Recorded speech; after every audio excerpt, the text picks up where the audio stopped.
But using the slogan, they got through the USA Patriot Act, which removes many of our liberties. Nobody made a sound when we lost habeas corpus, due process of law. And suddenly Bush managed to get rid of it. Where was a voice on television, aside from mine, that spoke out against this? Where are all those noble jurists, those great lawyers, those lovers of liberty? Where the hell were they? They were nowhere.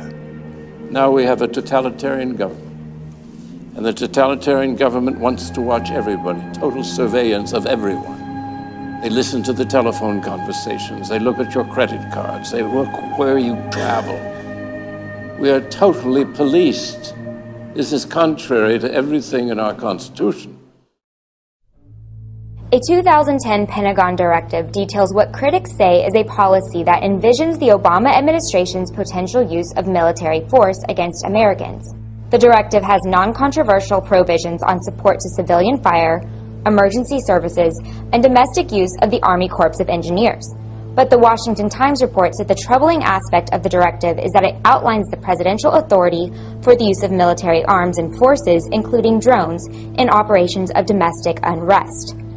I believe it would be constitutional for the government to target and kill any U.S. citizen with a drone or with a shotgun without due process. Nor should any president deploy armed drones over U.S. soil. Okay, well, a troubling new report is now revealing that a secret memo from 2010 outlined the administration's potential use of military force against Americans in the United States of America. A defense source brought this to my attention and was fairly concerned about it, said, look, this appears to be the latest step in the administration's decision to, at some point, use force against American citizens in the future. There are a lot of people concerned about this, and then you see this memo in connection with the growing militarization of many of the non-security agencies of government. In Connecticut, tens of thousands of residents have failed to comply with a new law that requires gun owners to register all military-style rifles with the state. In response to the Sandy Hook school shooting that resulted in 26 fatalities, Connecticut passed one of the strongest gun control measures in the nation. It's estimated that only 15% of gun owners have applied for assault weapons certificates, meaning the remainder could very soon become Class D felons. I think they're going to have a hard time putting this back in compliance, especially when precedence is already set here in Capitol Hill with our president, who is changing the laws, which he's breaking the federal laws every day with what the stance that he's taking on different legislations, primarily his health care plan. So people look at that and say, well, why should we abide by these laws if the president is breaking these laws? Days after a mass shooting and stabbing spree by a California college student, a number of state lawmakers are pushing to make it more difficult for potential killers to get their hands on a gun. In California, state lawmakers are now considering a bill called Assembly Bill 1014. It would create a first-in-the-nation gun violence restraining order system similar to the way domestic violence restraining orders are issued. If granted, police could then temporarily seize any firearms the person already owned and add their name to a list of people prohibited from purchasing weapons. Tanks, guns, armor, all tried and tested on the battlefield. Now some of it is here in central Indiana on our streets, being used to keep us safe. It's surplus military hardware that's found a new home. Fox 59's Russ McQuaid tonight shows us how some of our local police departments are now armed for war. Surplus U.S. military hardware is coming home from the wars, being assigned to the streets and back roads of central Indiana to keep Hoosiers safe at a time of escalating homeland violence. Once it patrolled Afghanistan. Now it's an armored SWAT vehicle with windshields that can take a direct hit from a .50 caliber weapon, a gun turret up top, and the armor to protect at least a half dozen cops inside. When I first started, we really didn't have the violence that we see today. The weaponry is totally different now than it was in the beginning of my career. Plus, you have a lot of people that are coming out of the military that have the ability and the knowledge to build IEDs and to defeat law enforcement technique. This is Congressman Hank Johnson. Georgia Congressman Hank Johnson is worried about Pentagon spending and small-town cops who have acquired helicopter parts and boats and bayonets and guns they don't need or can't keep track of, and he's ready to write clampdown legislation. We've been reporting about this all along. Police are arming themselves to fight against your average American citizen, conservatives, patriots, and definitely returning military. Why aren't people seeing this? Well, perhaps because their local news stations are massaging it into their brain that this is completely normal. According to the Pennsylvania State Supreme Court, police officers no longer need warrants to search a person's vehicle.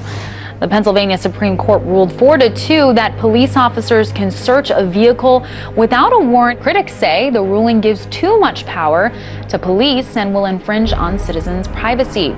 Are you ready for the next big thing? It may be moving in with you. The Financial Times reports that next week, Apple will announce a new way to connect you to what techies call the Internet of Things. One of the concepts people have been talking about is Apple getting into what they call kind of the smart home or the Internet of Things. That's an area a lot of big companies like Google are very interested in, so you know Apple's got to be interested in it also. If we have this sort of home invasion, if you will, by all these devices, do you think this is something consumers want or are going to embrace? You know, it's something we thought about since the World's Fair, since the Jetsons. It's an intriguing concept. I'm not sure how much of it people actually want to integrate into their lives. You think this is the next frontier of technology, Dan? It's one of the potential next frontiers, and whether somebody, maybe a big guy like Apple, can get everything to work together, that's always the key, getting everybody on the same plan at the same time. I would be fascinated if someone doesn't want this technology, because I think it's amazing. It's life-changing. Yeah, certainly. The National Security Agency is collecting a massive trove of images that it intercepts over social media, emails, and texts, some which are so clear it can use them in its facial recognition operations. According to the New York Times, top secret NSA documents indicate that the spy agency's global facial recognition technology has seen huge growth in the last 4 years. Millions of images are intercepted per day, only adding to the huge database of personal information the government can have on individuals, both American and foreign. Civil liberties advocates worry the program seems to be operating in a legal vacuum. Controversial new curriculum in New York schools still making waves in the education community. Last night, parents, teachers, and students came out to voice their concerns about Common Core. If attendance is any indication of how concerned parents and students are about Common Core standard, then the packed room at Carmel Town Hall said it all. If you look at the way that this has been implemented, it's a complete disaster. Common Core Standard is a new curriculum implemented in schools across the nation. The goal of Common Core is to put students on a level playing field and help prepare them for a global economy.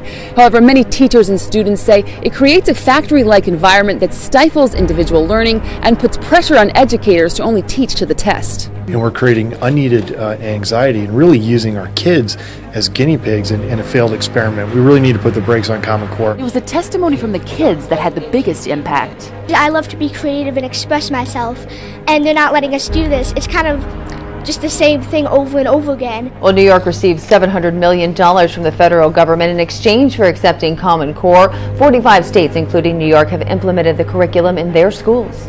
And now to Florida, where a school teacher allegedly humiliated a 12-year-old boy in front of an entire class after she caught him reading the Bible during what was designated as free reading time. I begin with that shocking lawsuit. A Connecticut family claiming their 3 daughters were brainwashed into joining a religious cult by teachers and, of course, that guidance counselor at the high school. On the outside, it's a typical suburban school. But on the inside, a new lawsuit claims 4 staff members at Avon High School in Connecticut tried to brainwash 3 sisters, and their parents had no idea, indoctrinating them, quote, into a religious cult that promotes martyrdom and celebrates death, leaving them flat and distant, reclusive, secretive, and non-communicative.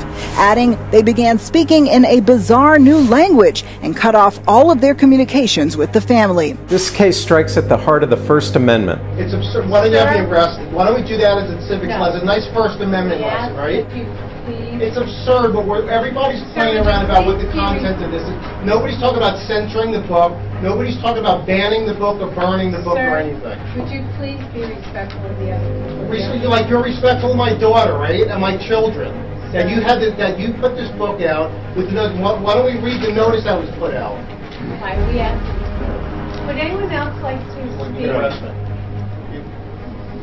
because I violated 2-minute rule.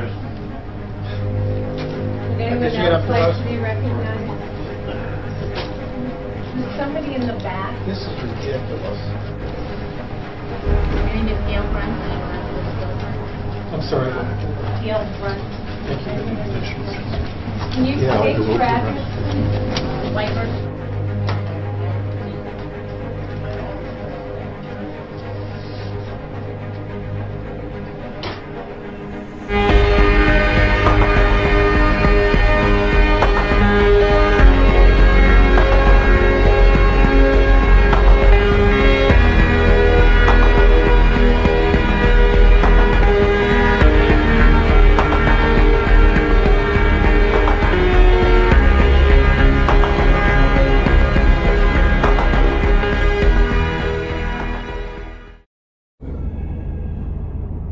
The world is changing with accelerating speed.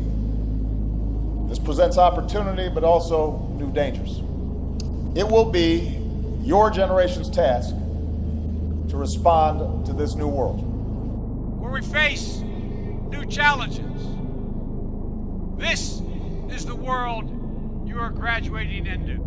To lead in shaping a new world order for the 21st century.